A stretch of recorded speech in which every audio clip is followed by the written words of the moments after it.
Hey guys, so in this video I am showing you how I am taking this grown out blonde to something that's a lot more sun-kissed, seamless, dimensional, and so that something is going to give her a lot of longevity so that she can grow out her color with ease.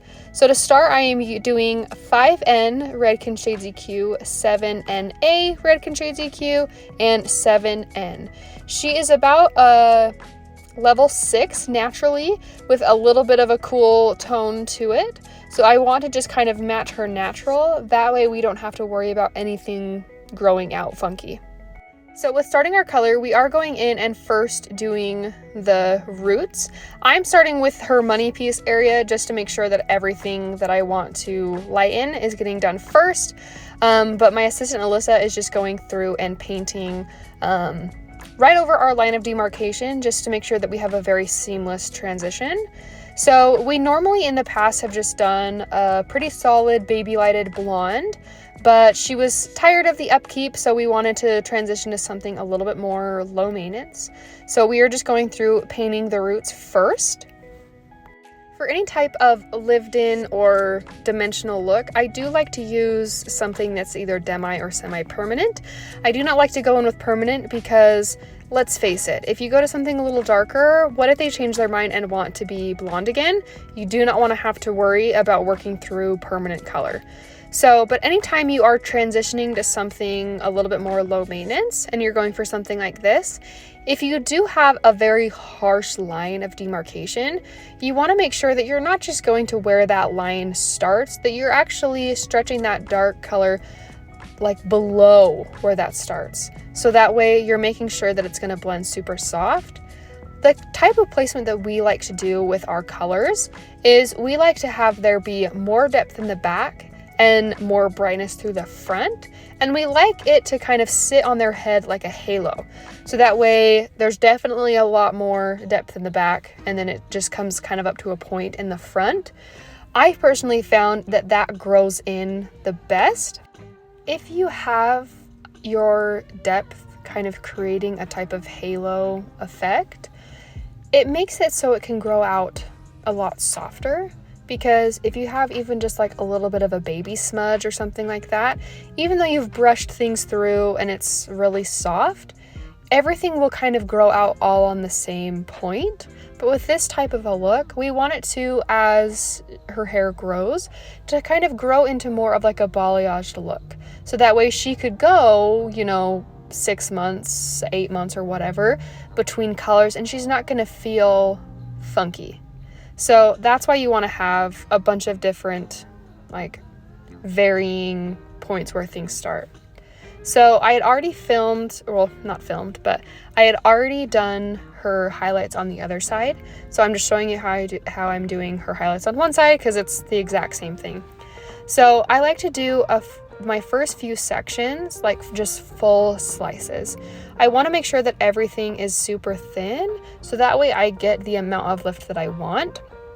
I do like to take a bunch of different foils through this whole area, just because I feel like the more foils I put in, the more soft it's going to kind of look. So I like to do a couple back-to-back foils right up around her hairline.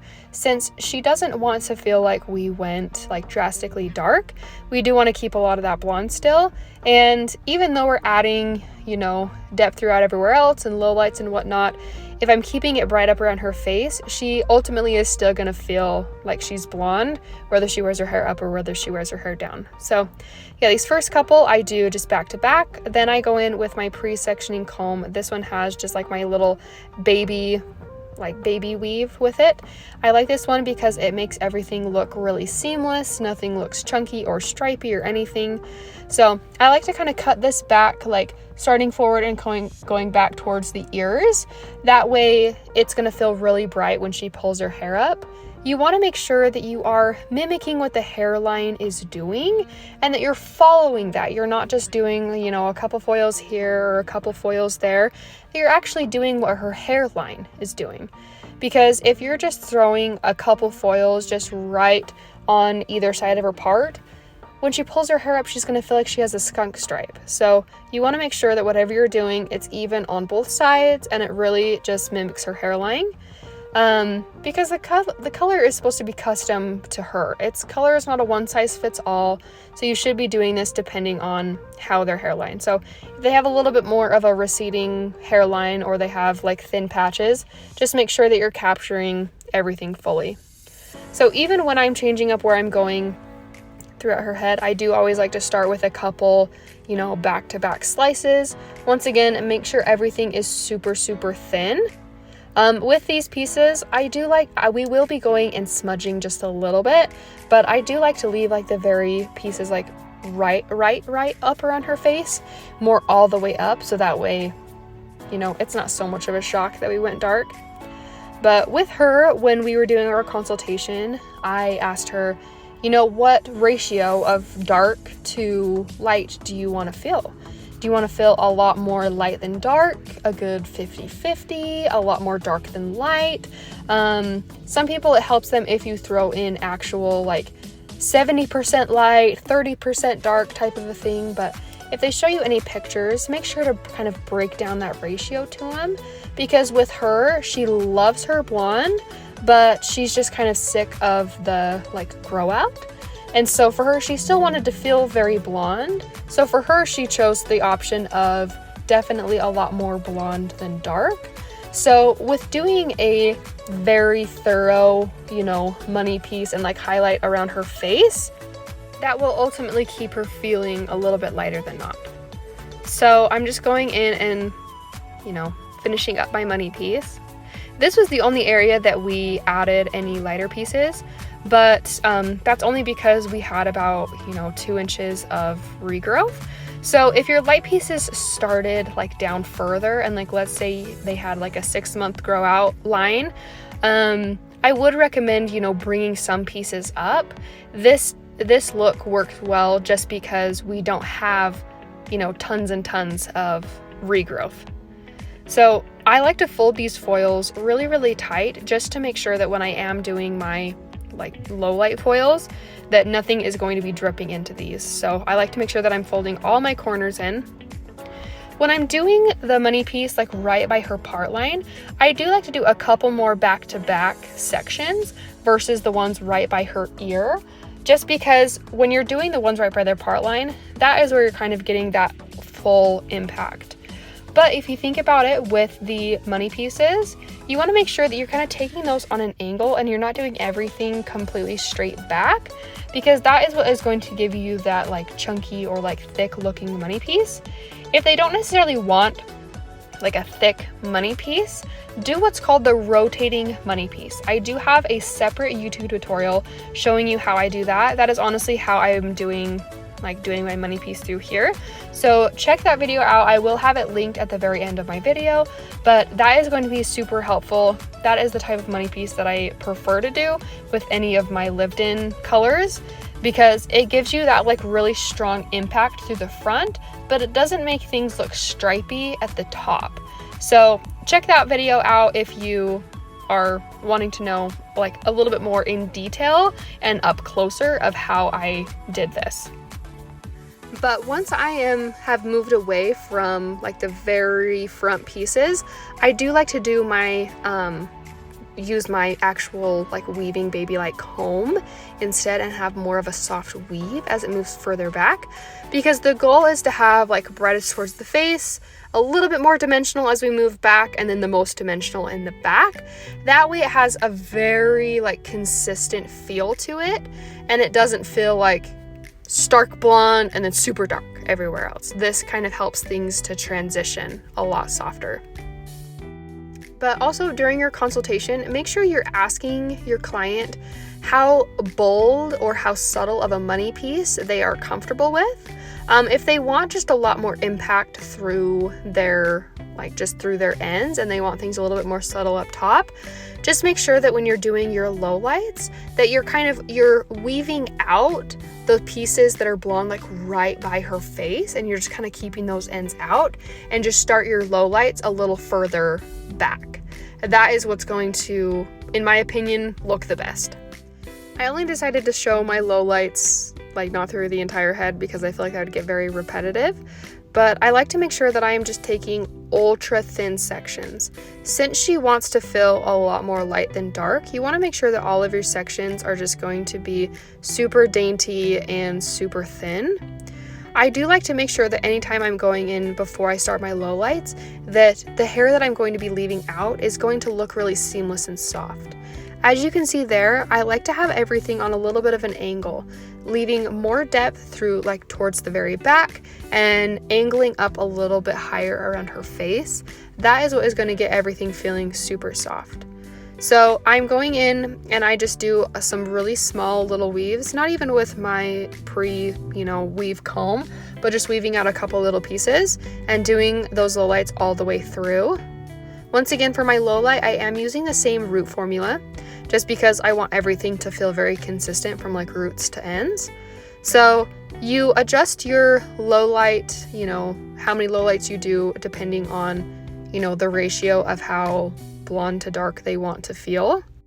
Just make sure that on every section, like I said, you're going through and you're checking what the hair is doing in between foils, just to make sure that everything is going to blend super soft, because when things are wet you can't necessarily see if there's any weird lines. So just make sure that you're brushing things really well and you're reapplying where saturation is a little not where it should be. So I always like to make sure I'm combing this. After we do the roots, we like to brush everything down with our Olivia Garden brush. And then when I'm doing things section by section, I like to use a clean sectioning comb just to make sure that everything is blurring like even further down. Once again, painting everything on a halo. With her, if she was going for a even more dimensional look, I would also be doing some weaves in between and paint those low lights just more through my mids, just a little down further. But I just wanted to make everything, a little more simplified. So if she was wanting to go for something a little bit more lived in, I would, paint through my midsections a little bit more. So with this, I want to make sure that I am leaving quite a bit of light right around her face, but through the very underneath, I want to make sure that I have plenty of depth, because naturally through the underneath sections of our hair, we have more depth and we get lighter as it gets like where the sun naturally can, see your hair and kiss it or whatever.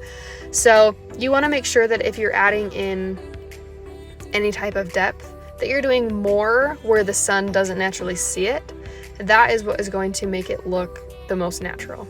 So once again, I'm just weaving out certain pieces. If you want a look that is a little bit more bright through like her front pieces, or let's say she has a lot of face framing, so even though you've done, the foils around her face, that she doesn't have a lot of like thick density on her ends, make sure that when you're weaving out your lowlights, that you're leaving out like your very front sections, just to make sure that your money piece sections will be super thick and they'll get that brightness on the ends, even if they have, shorter face framing and whatnot.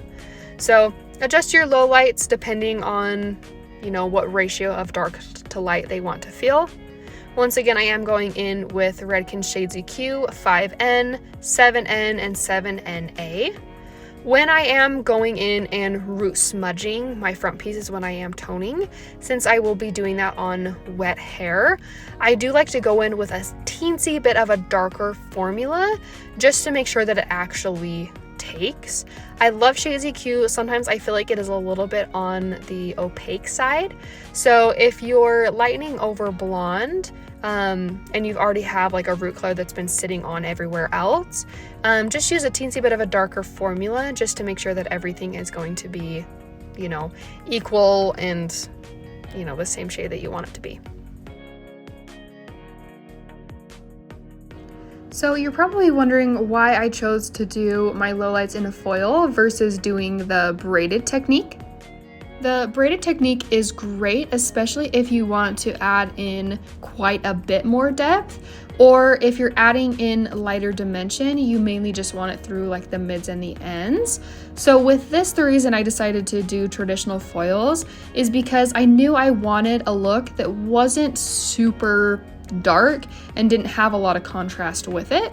So if your client wanted to have a lot more depth or chunkier depth, or like they just wanted their light pieces, only starting through their mids and their ends, I would opt for more of the braided technique, which if you haven't heard of the braided technique or learned it yet, I do have a video on my channel with the braided balayage. I do have 2 videos, one that is a lived-in, more of a blonde color, and one that's a brunette, both of which I do use the braided technique. I just do it a little differently on each one. So if you haven't learned the super popular braided technique, go ahead and watch those videos, because that might be a little bit more of what you're looking for. But if you're just wanting to kind of diffuse the lines and make everything look really natural, this type of a placement is ideal. As I get up closer to around her face, I like to make sure that I am once again painting everything on an angle, leaving my light pieces higher up around her face and gradually just painting more depth towards the back. I do like to take my sections on a little bit of an angle. I find that gives me even more softness. So you can do this however you want, but I feel like honestly painting everything on an angle and taking all my sections on an angle tends to give me the softest results. Also, once again, just make sure that when you're combing through this, that you're using a clean comb and you're wiping it off in between sections. If you are not using a clean comb for this, you honestly will probably be dragging a lot of that color down through the ends and creating muddy ends or creating spots and just weird pockets of demarcation. So just make sure that you're wiping your brush off in between. I like to keep a towel just all the time on my tray. That way I can just hurry and wipe it off. Then we are going in and shampooing. We like to do a round of normal shampoo and then a round of purple shampoo.